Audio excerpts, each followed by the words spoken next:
And your spray tan prep can make or break your spray tan. I want to say it's almost like 50% what you do before and what you do at home affects your results of your spray tan. Deodorants will cause a reaction with your spray tan, especially aluminum, and it will turn green. And so you'll leave having green armpits. The guide color oil. Did you just say I did. We're not frying people, Lena.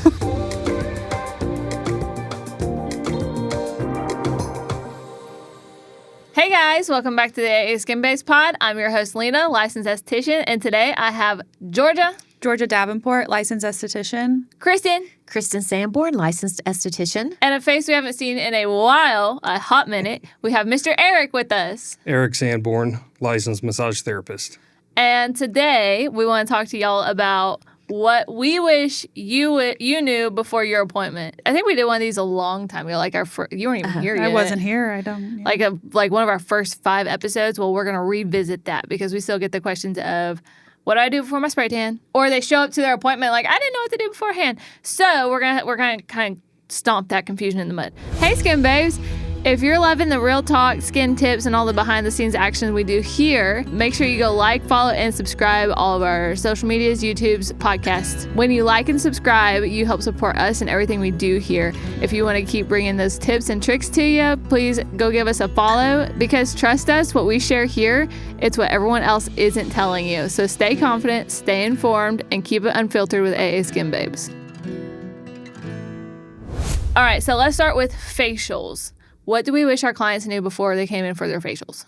Especially their first facial. I think that the big thing is, and I've kind of seen this lately with a lot of, because my clients are getting more middle-aged and older, is to discontinue your retinols and your Tret and all of those exfoliating skincare products at least 3 days beforehand. I want to take that back. Tret, though, I would like a week before, like at least 7 days, like 5 to 7 days beforehand. The reason why is because when we're dermaplaning, your skin is a lot more reactive, and it's also more sensitive to light if we're doing laser treatments. But especially dermaplaning, what I find is when you're dermaplaning, it's like trying to dermaplane a sponge. And so because those chemicals will break down the skin. And so we just want the skin to rebound a little bit before you come into your facial so that we can have a better surface to work with. It really limits us on what we can do. Yes. Yeah. I think tretinoin's like number 1. Number 2 for me, though, is the misconception of like wash your face before you come in. You do not have to do that. We're going to wash your face for you. Yes. No matter if you come in with a clean face or not, I'm going to cleanse your skin beforehand anyway. Yes. So if you cannot go shower, like I don't want to, like, don't worry. Don't come and say, I forgot I couldn't get my face washed out. It's okay. It's fine. Yep. It'll be all right. We're going to wash it regardless, so it really doesn't matter. Yeah. And then before your appointment, fill out your paperwork. Please put any medications you are on, any daily supplements you take. I don't care if it's all natural, whatever. Any daily supplements you take, any medicines you take, any prescriptions you take.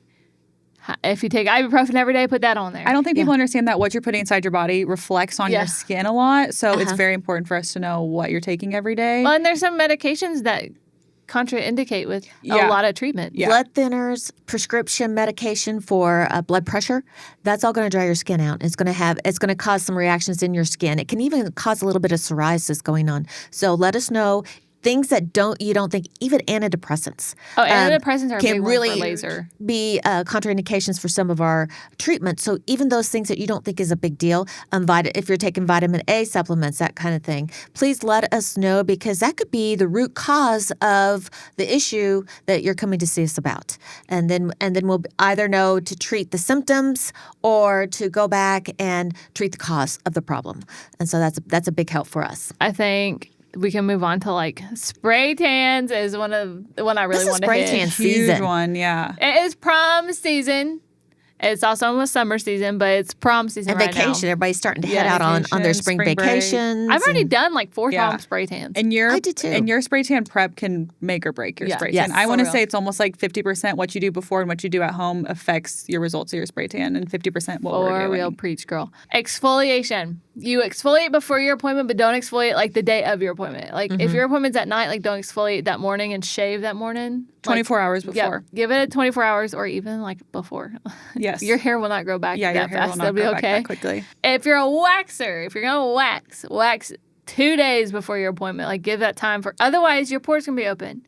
and spray tan's going to get in those, like where your follicles were, and it's going to like, you're going to have dots. Yep. Or your freshly exfoliated skin will be a lot different than your normal skin. Yes. So you'll have little patches of where you've been waxed. I've done that to myself. I've waxed my underarms, and then I have little white patches on my underarms. Yes. And it can make it break out too. Yeah. You have like a reaction to it. And it'll collect in your skin, and it will be good. And I also find that if you have like dry patches like elbows, exfoliate your elbows and your knees and different places where you have dry patches. That way you're getting that dead skin off. Otherwise, that spray tan will soak into there, and then you'll have dark elbows, dark knees, dark splotches. And you may even put a really lightweight, don't put a heavy moisturizer on there, but like a lightweight moisturizer. And that will help to keep that from getting really dark.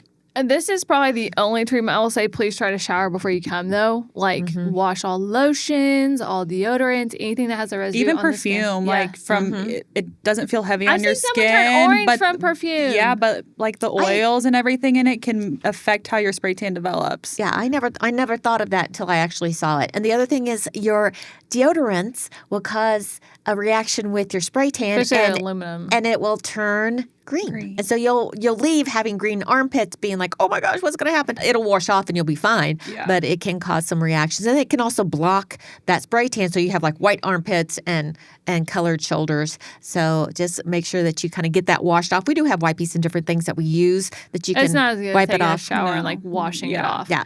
And then last but not least with this is what to wear to your spray tan appointment. Loose, Dark clothing. Yep. Yep. The Keep the clothing vegetable loose. oil will rub off on like the guide color. The It will. vegetable oil? The guide color oil. Did you just say I did. We're not frying people, Lena.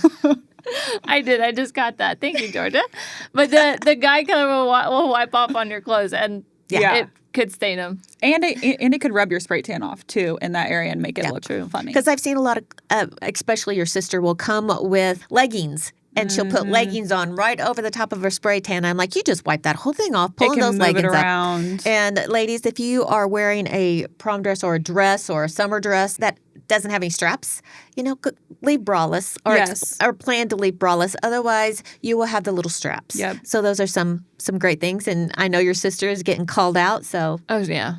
So we'll hear about that. She's one of the worst patients. And then along with the spray tan, the most important thing with post is your development time. If you have a 4-hour spray tan, do not go over that 4 hours. You will overdevelop and you will turn orange and you'll be calling me the next day.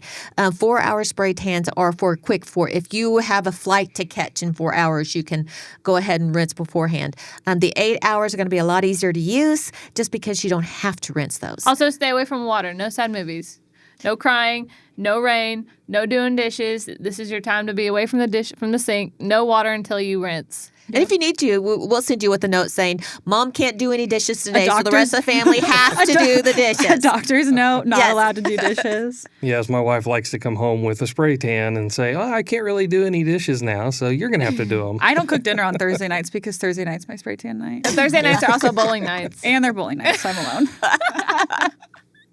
Okay, so next is let's do waxing real quick. You can shower if you want to, but you do not have to. We do not care. No. It makes no difference to me if you showered or if you did not shower. Yeah.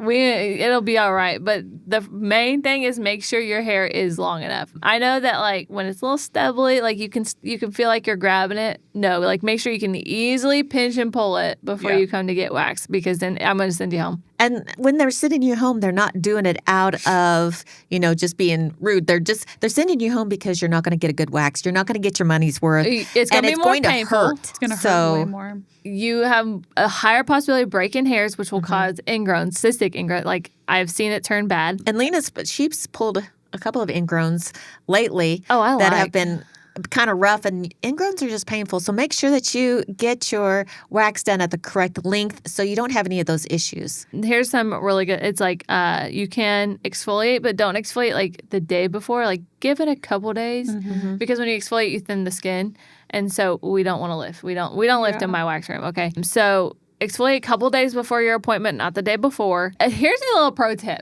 don't drink your coffee before your appointment. Caffeine makes you more sensitive. Yep. I do have clients that take ibuprofen before, like 4 hours before. Take a Benadryl if you know you have a histamine reaction. Well, and similar to it's really important that you share your medications with us. For things like facials, it's equally as important for things like waxing because of the way medications like antibiotics can affect your skin when we're waxing. You shouldn't be shaving between waxes, but that's a big one. Do not shave between your waxes. I mean, I think we kind of beat progress. Yeah, and I think it's important too that the one post thing that you need to do is Lena's going to tell you how to take care of this afterwards. And we do have post-care treatments, post-care oil, is to exfoliate that area because, you've just waxed that little hair out so that follicle is going to grow a new hair. Well, as that new hair is growing, the skin's already sealed the top of the hair follicle. And so just make sure you keep exfoliating and cleaning that area so that hair can pop back out so you don't have the ingrowns. And so I think that's really important is get the right post-care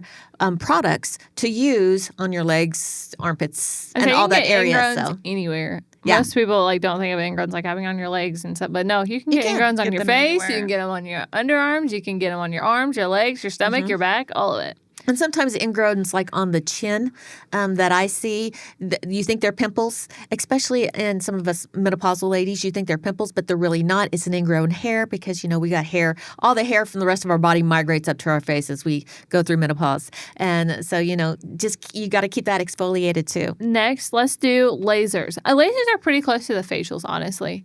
Yeah. Stop your tretinoin. Let us know about any medications you're taking. I don't do a whole lot of lasers, so is there anything else? Georgia and I do a lot of lasers. Yeah. Also, what you've been doing beforehand, if you've been seeing someone else for lasers, anything like that is really important to let us know. Not that we're going to shame you or make fun of you for seeing someone else. It's just really important for us to know what your skin has been through already. Yes. And BBL and IPL are similar lasers. It's the way that the light shoots in and the intensity. And so if you've been getting BBL lasers, we may be able to change the settings up a little bit on our IPL to, kind of hit those spots that you're missing with your BBL or something like that. And also skin tone. So if we're asking you, what is your ethnicity? Do you have Asian, Italian, in your background? We're not being prejudiced.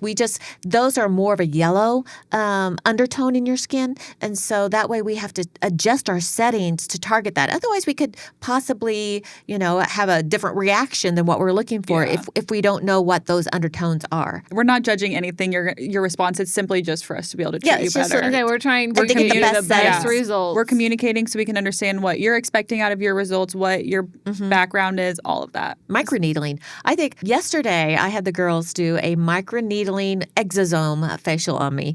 You can't even tell. I think those exosomes are amazing. If you have the opportunity to do a microneedling exosome, come in and let us know. But one of those things for prep on a microneedling treatment, Lena. I mean, they're pretty close to a facial. You want tretinoin and nothing that thins the skin. You want to stop that 5 to 7 days beforehand. Big on the ibuprofen. Let me know because if you're taking that daily, because you will bleed and you will bleed more. Yeah. Any medications, all of that. I just need to know I need to know what products you're using on your skin beforehand. Because also it'll affect what we tell you your post-care treatments. Yeah. You might be using something that you think is fine to use the day after microneedling and it's not. Yeah. And sometimes those products that say anti-aging, those are retinol products. And so I think that we think an anti-aging moisturizer probably has retinol in it. Yes. So if you're using those, let us know. And sometimes those keywords can really help us figure out what the ingredients is in those products. And when we ask you what you've been using at home, kind of be honest. We're not judging you if you're using Dove soap. We just want to make sure that maybe that Dove soap or a different type of soap isn't something that's causing that reaction in your skin that you're having or causing you to have dry skin, creating that acne. So just let us know all the products that you're using at home. And then we'll probably try to set you up on a different type of skincare regime when you leave, the one that's going to more target the type of skin or the issues that you're having so that you can combat both that with us, but then really do that home care to correct those issues. Eric, is there any pre-care for massage? I don't massage. I have no idea. I used to massage. I used to almost fall asleep halfway through my massage treatment. So with my massage, there's really nothing that I expect you to come in different. Like you can just show up off a job site. That didn't bother me. But with Cassidy and Georgia doing the Swedish massages, maybe try not to smoke cigarettes before you come in. And if you do smoke cigarettes, just know that that's going to come through your pores, and it's not gonna be a great smell. You'll probably smell it. I know we smell it. Other than that, caffeine can cause the blood vessels to overstimulate. So when you're doing the massage, you can actually get kind of like a high. So when you stand up, you'll feel like you're drunk. I did not know that. I did not know that either. And what about like if you have metal plates or like metal screws or anything in your? So it's probably important for them to communicate anything that they've had Yeah. prior or what they're experiencing. So definitely let us know if you had any kind of surgeries, any kind of implants. Some things that you definitely want to let us know is are you on blood thinners? Are you on heart medication? That kind of stuff, because it can affect while you're getting the massage. It can affect how those medications work in your body. That's so crazy. And then pre-massage or post-massage. Oh my gosh. I cannot talk today. Okay, post-massage. I know this one, drink a lot of water. Yes, lots of water, but not just water. You also want to have electrolytes within it. You can drink too much water and it will thin out the electrolytes in your body and can cause more problems. So a good hydration drink like Gatorade, Powerade, Liquid IV, stuff like that, that's going to help in the long run because your muscles are going to actually need that in order to not spasm out after the massage, especially with the massage that I do. I got a lot of good information here. I hope y'all got something out of this today. I think this was a really good episode. These are answering a lot of questions we see in our treatment room almost daily, and then a lot of questions we see on our social media, on our videos about what to do before they come in. So thank y'all for hanging out with me today. Thank y'all for hanging out with us, and we'll see y'all next week. Bye. Bye.